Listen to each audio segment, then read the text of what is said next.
जय हिंद दोस्तों। इस वीडियो में हम निकालना सीखेंगे गुणनखंड निकालना। गुणनखंड कैसे निकलता है दोस्तों। गणित में अगर सबसे सरल आसान चीज़ है तो वो है गुणनखंड निकालना।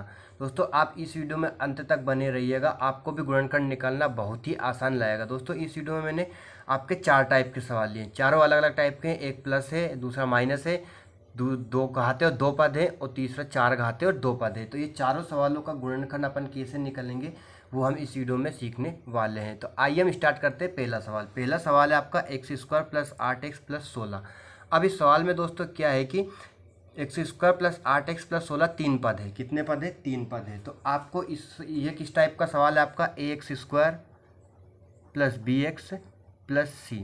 अगर ऐसा सवाल रहे दोस्तों तो आपको क्या करना है? a इंटू सी करना है। क्या करना है? a इंटू सी। और इधर की साइड क्या लाना है? आपको b लाना है। मतलब ऐसी संख्या देखनी है a इंटू सी। अब यहाँ पे आपका a क्या है? x² का गुणांक। x² क्या है आपका? 1। ठीक है दोस्तों, गुणित इंटू सी क्या है आपका? b और c क्या है आपका? 16। तो 16 एकम 16। और आपका b क्या है दोस्तों? जो x का गुणांक होता है, b क्या है आपका? 8। तो अब आपको ऐसी संख्या देखनी है तो गुणा करें तो 16 आए और जोड़े या घटाए कितना आपका? 4 आए।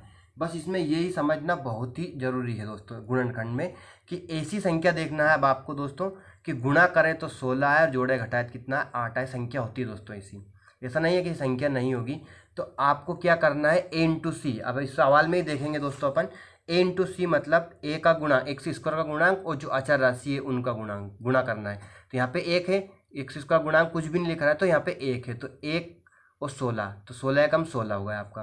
तो गुणा करें तो 16 है और जोड़े या घटाए कितना है? 8 आए। तो दोस्तों आपकी ऐसी संख्या क्या है? 4 और 4। 4 और 4 में आपको क्या करना है? गुणा करेंगे 16 आ जाएगा, और 4 और 4 में 4 जोड़ेंगे तो 8 आ जाएगा। अब दोस्तों आपको इसको लिखना कैसे है, ध्यान से समझना। यहाँ पे लिखना ही बहुत जरूरी होता है। जो आपका पहला और लास्ट पद है वो ऐसा कैसे लिख दीजिए, क्या जाएगा? x² plus 16। ठीक है दोस्तों, पहला और लास्ट पद ऐसा कैसे लिख देना है आपको। फिर क्या करना है? 8x है तो अपने गुणनखंड क्या है? 4x और 4x। तो आपको क्या करना है? 4x plus 4x। इस 8x का अपन ने तोड़ लिया क्या? 4x और 4x के रूप में। 4x में 4x जोड़ेंगे कितना जाएगा आपका? 8x आ जाएगा। आपको पहला और अंतिम पद से कुछ भी नहीं करना है, उसे ऐसा कैसे लिख देना है। तो आप समझ गए पहली स्टेप क्या हो गई। आपको क्या करना है? जो गुणनखंड आए, जो संख्या है आपकी गुणनखंड की, उनको आपको बीच वाली संख्या में तोड़ लेना है और जीरो को लास्ट के पद को क्या कर देना है? ऐसा कैसे लिख देना है। Second step. अब सेकंड स्टेप में आपको क्या करना है? इन दोनों में से एक चीज उभयनिष्ठ लेना है, पहले 2 पदों में से।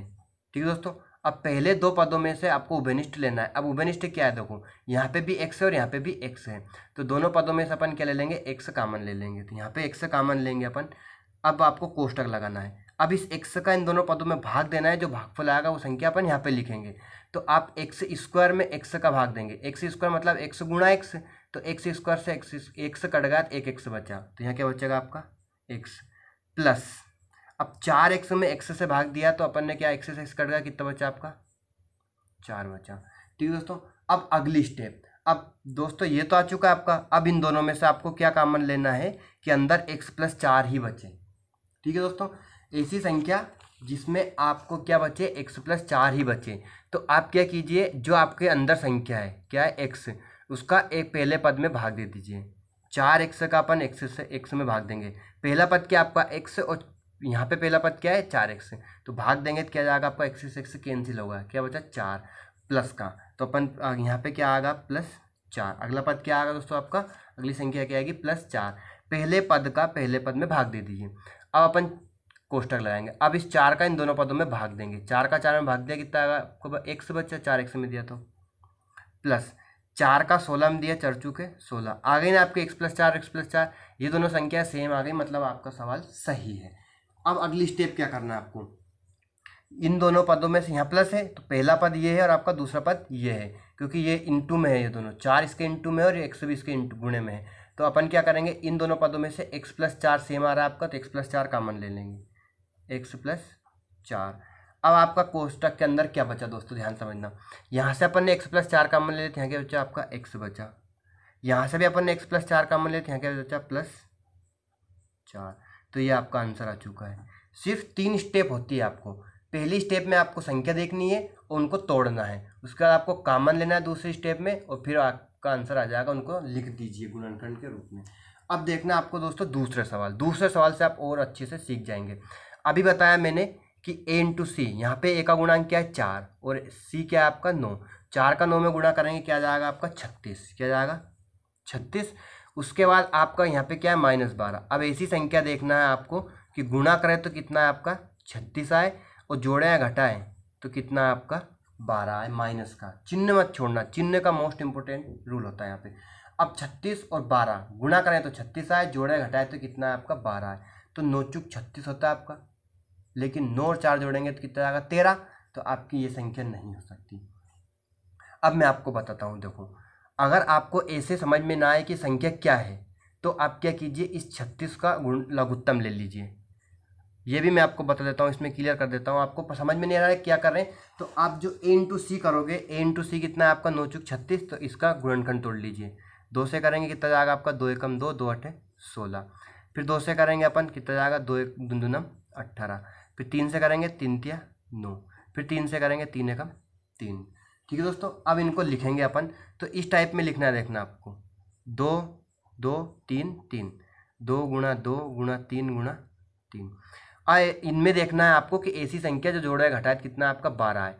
तो आप क्या कीजिए 2 इंटू 3 कर लीजिए और इधर भी 2 इंटू 3, तो क्या आएगा आपका 6 और 6। अब 6 का 6 में गुणा करेंगे तो कितना आएगा आपका 36 आ जाएगा। उसका 6 में 6 जोड़ेंगे तो कितना आ जाएगा आपका 12 आ जाएगा। समझ गए आप दोस्तों। अब आप क्या कीजिए 6x और 6x।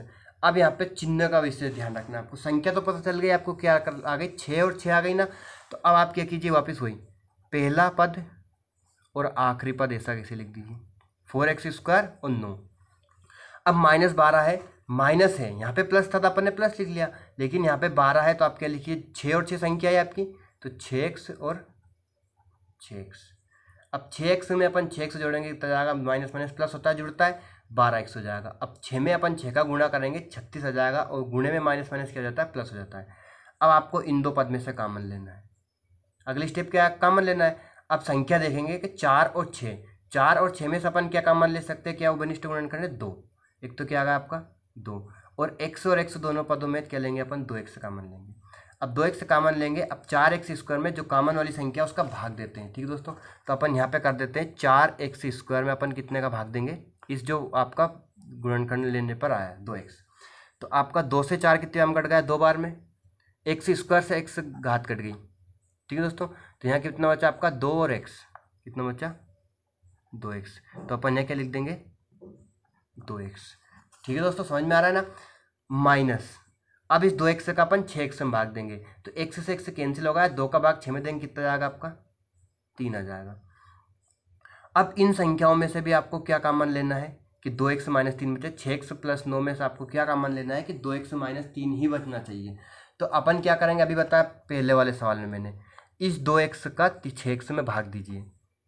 6x में भाग देंगे अपन कितने का 2x का, लेकिन 6 कहाँ का है माइनस का है, तो x से x कैंसिल होगा, 2 तिया 6 -3 क्या आया आपका -3। तो यहाँ अपन क्या लिख देंगे -3। अब -3 का इन दोनों पदों में भाग देना है, जो भागफल है उसे कोष्टक में लिखना है। माइनस माइनस प्लस हो जाएगा आपका, 3 का अपन 6x में भाग देंगे तो 3 दूनी 6 और x से ऐसा कैसे लिखा जाएगा आपका प्लस माइनस 3 का 9 में भाग देंगे अपन, 3 तिया 9, लेकिन ये माइनस का प्लस का भाग देंगे। चिन्हों का विशेष ध्यान रखना है, यहाँ माइनस और आपका यहाँ प्लस है तो माइनस प्लस क्या हो जाएगा माइनस, और 3 का 9 में भाग देंगे 3 तिया 9 हो जाएगा। ठीक है दोस्तों, अब आपको क्या करना है, यहाँ से 2x - 3 2x - 3 इसे लिख लीजिए और इधर 2x - 3, तो ये आपका आंसर आ चुका है। ठीक दोस्तों, समझिए आप, बहुत ही आसान सवाल है। अब यहाँ पे आपका तीसरा सवाल क्या है दोस्तों, आपका 49x² - 81। अब यहाँ पे आपको देखने में ही नज़र आ रहा है कि 2 पद हैं। अब यहाँ पे a × c नहीं चलेगा, और क्या है आपका एक तो x² है और एक अचर राशि है। तो यहाँ पे आपको क्या करना पड़ेगा, सर्वसमीका के नियम से, सर्वसमीका के उपयोग से आपको हल कीजिए। कैसे, ध्यान समझना। 49x² - 81, इन्हें सभी को घात के रूप में लिखना है सबसे पहले। तो 49 पता है आपको 7 का वर्ग है और 81 किसका वर्ग है 9 का। ठीक है दोस्तों, तो 49 को क्या लिखेंगे अपन 7, और x का वर्ग है तो 7x का वर्ग लिखा गया है, माइनस 81 किसका वर्ग है आपका? 9 का वर्ग है, पता है आपको, तो 9 का वर्ग लिख देंगे इसे। अब यहाँ पे आपकी कौन सी बन गई? ए स्क्वायर माइनस बी स्क्वायर। ठीक है दोस्तों, दोनों का वर्ग है और बीच में क्या माइनस है, तो अपन कौन सी सरसों का लगाएंगे यहाँ पे? ए स्क्वायर माइनस बी स्क्वायर। तो क्या होती है आपकी, एक बार प्लस में लिखते हैं और एक बार माइनस में लिखते हैं, घात हटाकर, घात नहीं लिखते हैं। तो आपका ए क्या है यहाँ पे? आपका 7x और बी क्या है? 9। तो अपन, ये तो आपका सवाल होगा, ये आंसर आएगा। तो ए प्लस बी, तो इन दोनों को आपको 7x प्लस 9, घात मत लगाना। उसके बाद ए माइनस बी, ए क्या आपका 7x माइनस बी क्या आपका 9, ये आपका आंसर आ चुका है। ठीक है दोस्तों, समझ गया आप? बहुत ही आसान तरीके से और बहुत ही सरल तरीके से मैं आपको बता रहा हूँ, आप सीख गए होंगे उम्मीद है। अब m की घात 4 माइनस 196 वाला लास्ट सवाल आपका क्या आएगा? आपका m की घात 4 माइनस 196। अब इसका गुणनखंड तोड़ना है आपको, चौथा सवाल। क्या करना है, ध्यान समझना। यहाँ m की घात 4 है और माइनस 196। अब 196 आपको पता है किसका वर्ग है? किसी संख्या का वर्ग है। तो किसका वर्ग है आपका? 14 का वर्ग है। 14 का वर्ग क्या होता है? 196। लेकिन m की घात 4 है, तो अपन m की घात 4 को कैसे लिखेंगे, ध्यान समझना। m की घात 4 को लिखेंगे अपन m की घात 2 की घात 2। m की घात 2 की घात 2, 2 का 2 में गुणा करेंगे वापस क्या जाएगा? 4 लिख सकते हैं ऐसे ऐसे। क्यों? क्योंकि घात की घात होती है, क्या होता है? गुणा होता है। माइनस 196 किसका वर्ग है? 14 का वर्ग है। समझ गए आप? अब वापिस अपन क्या लगाएंगे? ए स्क्वायर माइनस बी स्क्वायर, लेकिन यहाँ पे ए बराबर क्या रहेगा? एम स्क्वायर रहेगा। क्या रहेगा? ए बराबर एम स्क्वायर।